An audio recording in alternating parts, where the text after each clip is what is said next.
I sat across from Caleb Vance, the new CEO of Nexora Therapeutics, a man who was almost 20 years my junior and had only been with the firm for 6 months. The words, "we're going in a different direction," lingered in the conference room air like a toxic gas. I repeated my Caleb adjusted his designer tie so that it didn't quite fit my eyes, but his voice was steadier than I had anticipated after 15 years. The board believes that the research division needs new leadership with creative ideas, and I nearly laughed at that. I created Neurovance, the game-changing medication that transformed Nexora from a faltering mid-size pharmaceutical company to a biotech giant with yearly sales of over $2 billion. My team had invented the substance that transformed the lives of countless people and the company's fortunes. I realize I said this was unexpected. With my composure, Caleb pushed a thin folder across the shiny table, revealing your severance package. The legal team had explained everything, and it was usual. I opened it and scanned the numbers. I felt my gut clench because, despite the fact that they were providing me a 12-week salary and 3 months of continuous health benefits after 15 years and billions of dollars in revenue generation, I didn't let it show. I responded, closing the folder, "When would you like?" It would be better for me to finish today, and he had the grace to appear a little uneasy. Human resources may assist you in packing your office for security purposes, as if I would suddenly turn hostile and dangerous. When I got to the door, he remarked, "This isn't personal, just business," but I just nodded and got up, saying, "That won't be necessary. I can clear my desk myself, Claudia." I turned around and grinned. For business, my name is Claudia Benson. I'm 51 years old, and I worked weekends and holidays and missed family to devote my life to Nexora Therapeutics in Stamford, Connecticut, where I was the Senior Director of Pharmaceutical Research until today. I rejected down offers from rival companies. Events because I had faith in what we were doing. As I made my way back to my office, my coworkers observed me with worried looks. News spread quickly, but I maintained a straight face and a high head. Despite my racing thoughts, Caleb Vance didn't realize what the board hadn't bothered to verify was that I had planned for this possibility months ago, because when you've been in the pharmaceutical sector as long as I have, you know that 15 years of innovation and loyalty breakthroughs terminated in a 5-minute meeting. When I started working at Nexora in 2008, we were a hearty group of scientists and researchers who were enthusiastic about neurological treatments. The founder and initial CEO, Howard Jameson, established a culture where science came first and, as he used to say, business second, solve the problems, and the profits will follow. He was correct. Under his direction, we created a number of somewhat lucrative drugs, but nothing groundbreaking until Neurovance. I can still recall it was almost midnight when I first saw the encouraging data, and I was by myself in the lab going over test results from our most recent trials. The compound demonstrated previously unheard of efficacy in treating treatment-resistant depression with few side effects. I called Howard at home, something I had never done before. The FDA gave Neurovance fast-track approval, and within 2 years it was one of the most prescribed antidepressants in the nation. Nexora's stock skyrocketed, and all of a sudden we weren't the underdogs. I told him that this might alter everything. Howard retired 3 years ago, and things started to change. The board brought in finance professionals, marketing executives, and corporate types who discussed maximizing shareholder value and utilizing synergies. The research team still had. I tried to collaborate with Caleb Vance, who was headhunted from a larger pharmaceutical business to take Nexora to the next level, but choices were increasingly made with quarterly earnings in mind rather than scientific advancement. Caleb thought it was remarkable when I introduced our most recent innovation, Neurovance XR, an extended-release version of Neurovance with even fewer side effects and longer efficacy. However, I could see in his eyes that he wasn't quite understanding the scientific relevance. "How soon can we receive this?" "We must finish the last trial stages before we can go to market," and after I explained patents, he scowled and asked if we could speed up the process.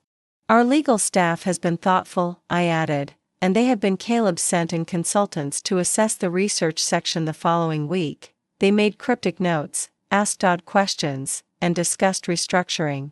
For efficiency. That conversation, which had been sitting on my files for months, should have served as my warning. At that point, I called my lawyer. Victoria West responded, "There are ways to protect yourself and your work." I told her that I've invented a compound that may be worth billions of dollars, but I'm receiving signals that my position isn't secure. Let's speak about our alternatives. Anything you develop as an employee belongs to them, that's standard, I know that, Victoria added bluntly, implying that Nexora owns your work. I said, stirring my. Victoria looked at the legal team's tardiness in registering the patent for Neurovance XR, which has been sitting on their desks for months.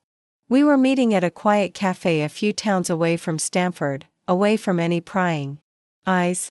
I brought a copy of your job contract, which Victoria carefully examined before stopping me. What can I do to find out if there are any particular provisions about intellectual property? That's either incompetence or strategy, and neither is good for you.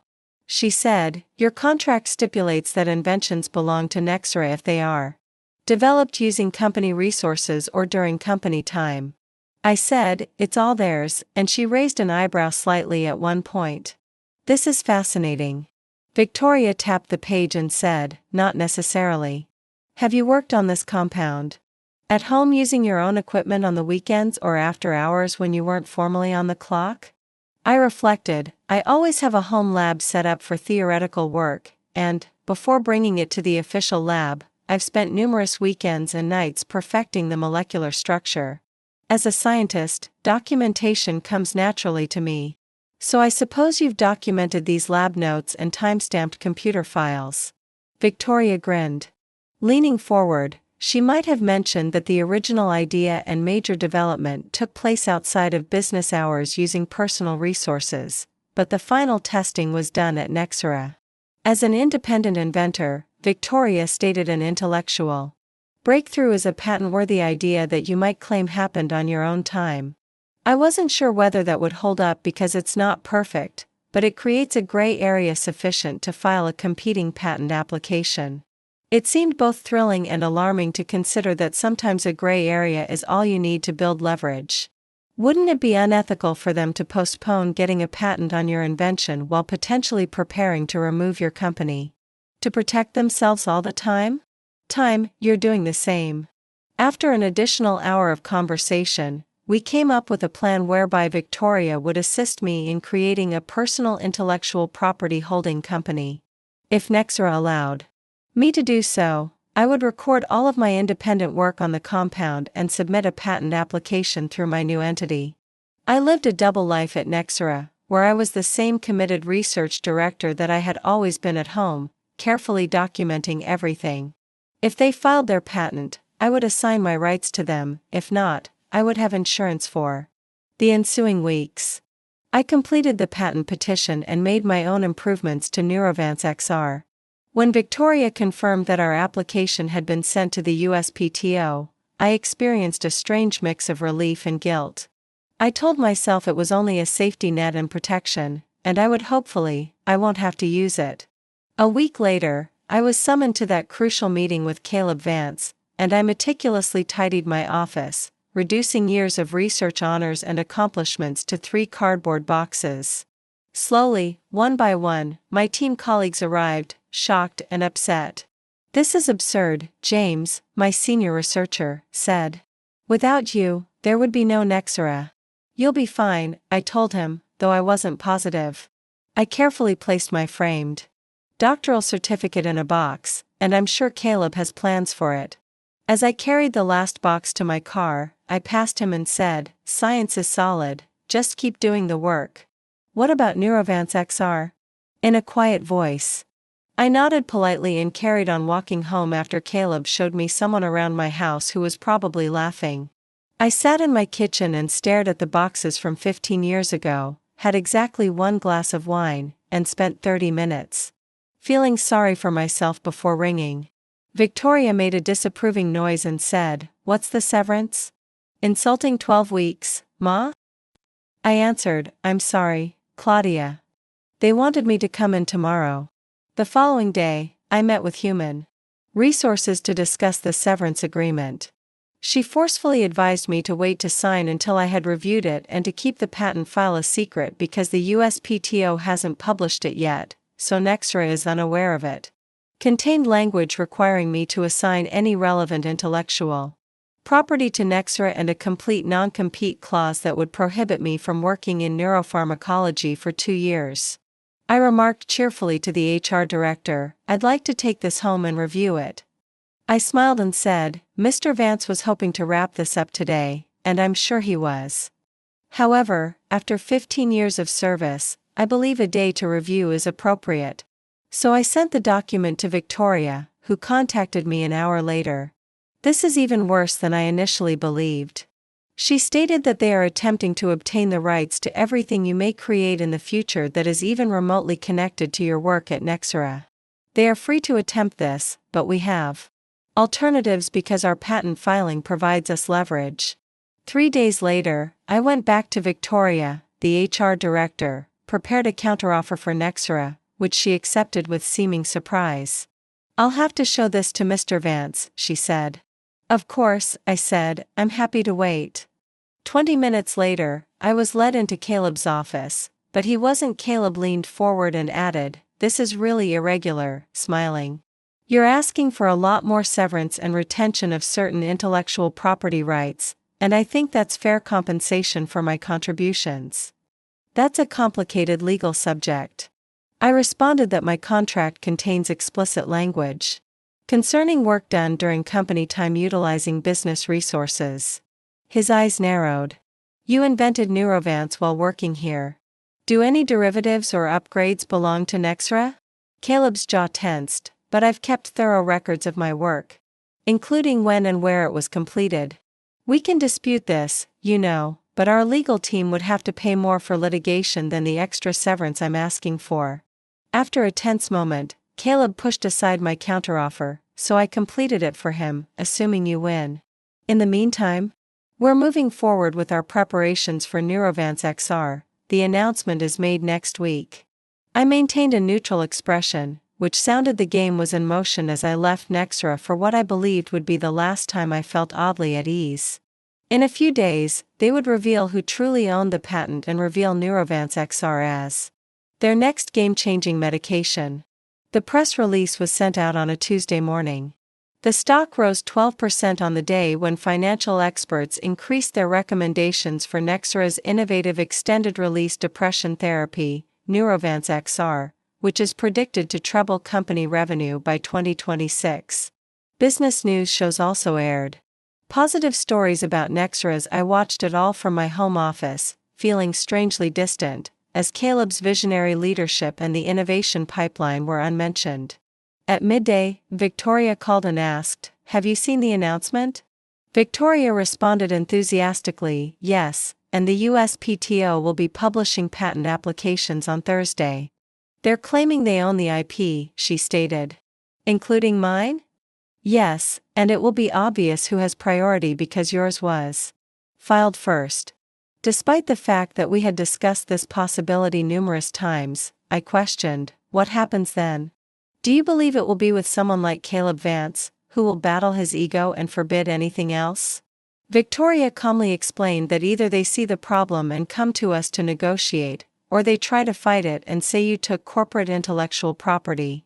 My phone flooded with calls the day after the USPTO released the patent applications, showing that Claudia Benson, not Nexora Therapeutics, had filed first for Neurovance XR. I ignored every call except Victoria's, which she indicated was happening. As anticipated, Nexora's stock fell 24% today when they released a statement accusing you of stealing business intellectual property. I said, "There's more, Victoria," and 3 pharmaceutical companies called to inquire about licensing Neurovance XR from you. That I hadn't anticipated so rapidly beforehand. Terrain Biotech, Meridian Healthcare, and Verdant Pharmaceuticals are all significant players that are proposing terms that would make you extremely wealthy. I took a deep breath and decided not to jump into anything. What's going on with Nexora?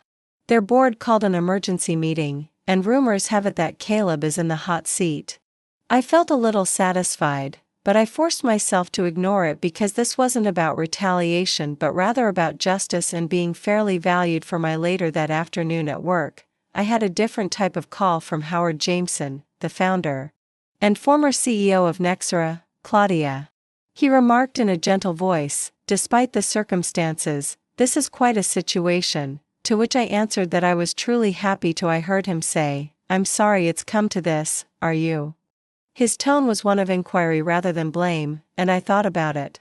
I'm sorry it was required since I devoted everything to Nexora for 15 years, and all I wanted was for my work to be respected. And Howard was silent for a while, but the board requested me to get in touch informally to see if there was a way forward. I replied that there was, but it wouldn't look like what Caleb offered me, and that he might not be around for much longer. Position is unstable, so I'm not shocked if Claudia were to bring you and Neurovance XR back to Nexora. I had considered this scenario in advance, being ready for it with board representation, a sizable ownership investment, and leadership of. And Howard gently whistled, "You're not asking for small things," to which I replied, "And I'm not the same person who was dismissed from a conference room last month. Autonomous research division with guaranteed funding for 5 years, Howard said. Definitely not. I'll take this back to the board. After today, we'll be in contact." I hung up, signaling another call from James, my former senior researcher at Nexora. He reported that the office was in total disarray and that Caleb had been hauled out without a preamble.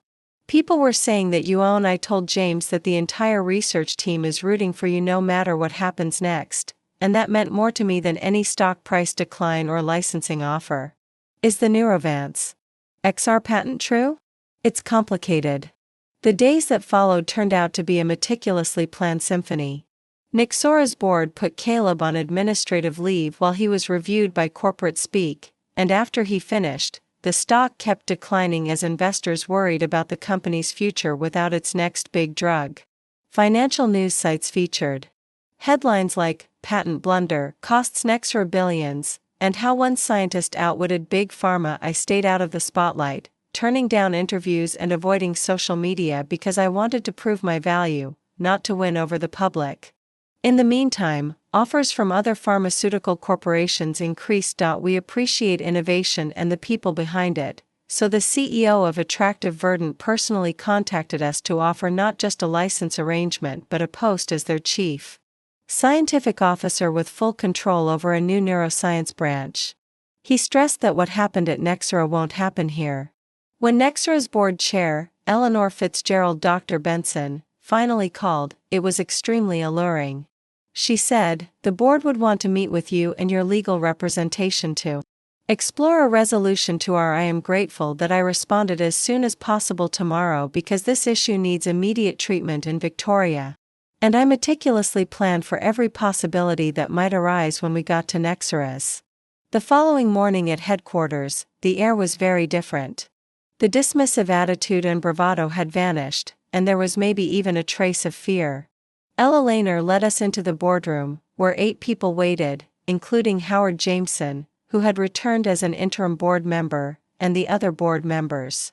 CEO Dr. Benson. Eleanor started up by saying, "The board feels that there was a major mistake in judgment with regard to your departure and the handling of the Neurovance XR patent, and we find ourselves in an unprecedented situation.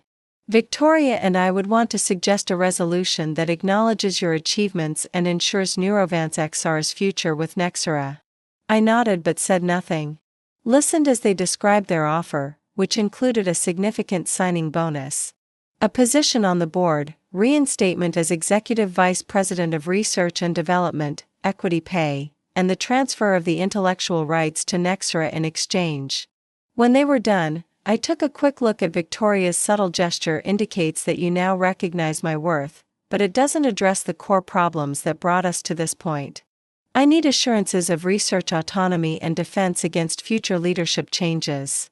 After 3 hours of hard negotiations, we came to a mutually agreeable deal, and I would return to Nexora with more power, a sizable financial position, and unwavering protections for my research team and the Neurovance patent. As we were about to depart, Howard grabbed me aside and said, "You outplayed us all, Claudia," with a mix of admiration and remorse. "I'm sorry it came to this," he continued. "XR would be transferred to Nexora, but with favorable royalty conditions for me personally." I honestly answered, "I'm not," adding that sometimes we need to be reminded of our value. James had arranged a small welcome back meeting in the main lab, and as I went through the research division the next Monday, my team greeted me with sincere smiles and obvious relief. "We knew you'd find a way back," he said, passing me a coffee mug. When I returned to my office, which was much larger now and had a view of the Long Island Sound, I thought back on the journey I hadn't taken. With the Queen Returns printed on it, I laughed. Not a queen, just a scientist who learned to value herself and taught a few corporate types a valuable lesson in the process, James continued.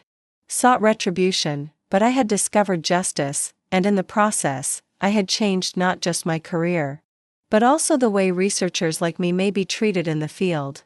Sometimes, the most effective way to deal with disrespect isn't rage or retaliation, but just stating your actual worth and allowing the consequences naturally arise. A year later, Nexora Therapeutics hosted a launch party for Neurovance XR, which had obtained FDA clearance in record time.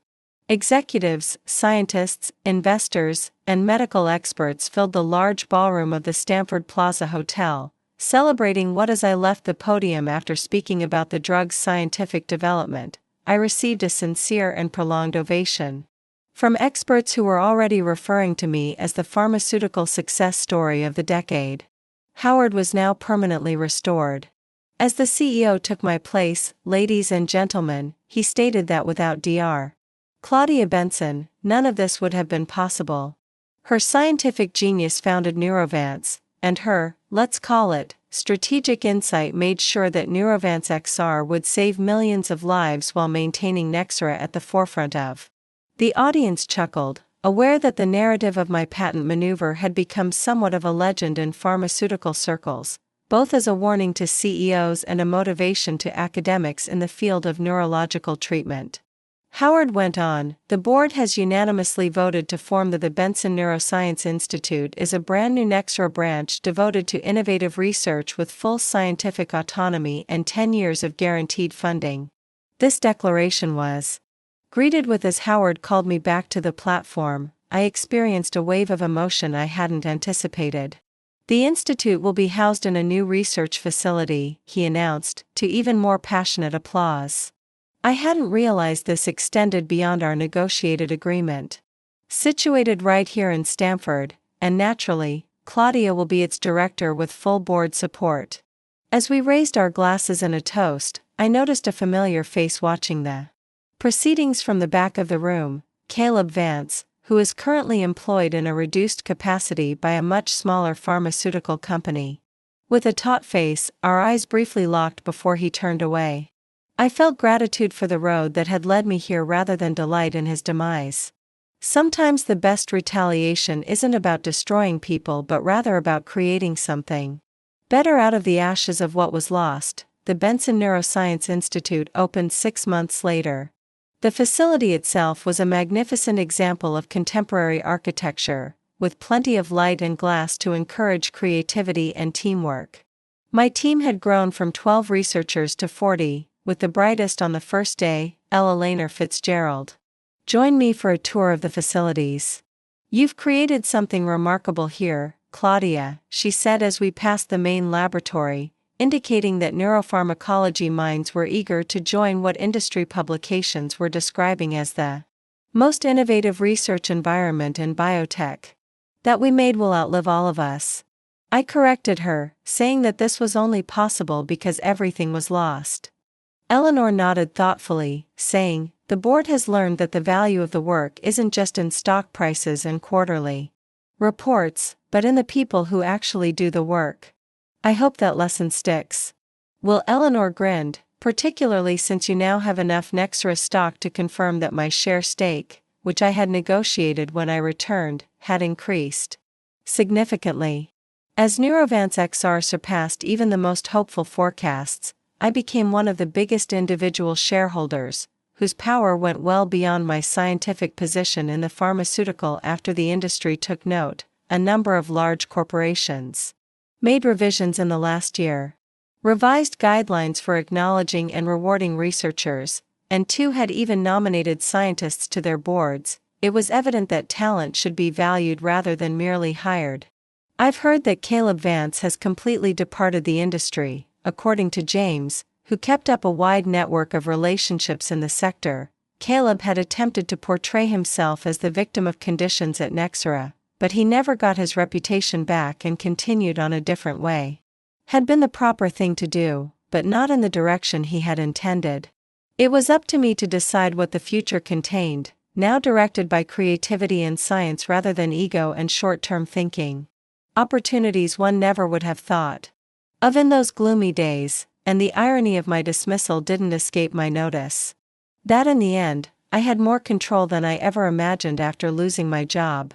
It's possible that the patent, which initially appeared to be a last-ditch insurance policy, served as the foundation for a career transformation, and considering my path from fired researcher to institute director and board member, I've come to the realization that the best form of retaliation isn't destruction but rather creating something so indisputably valuable that people who dismissed you have to accept their error.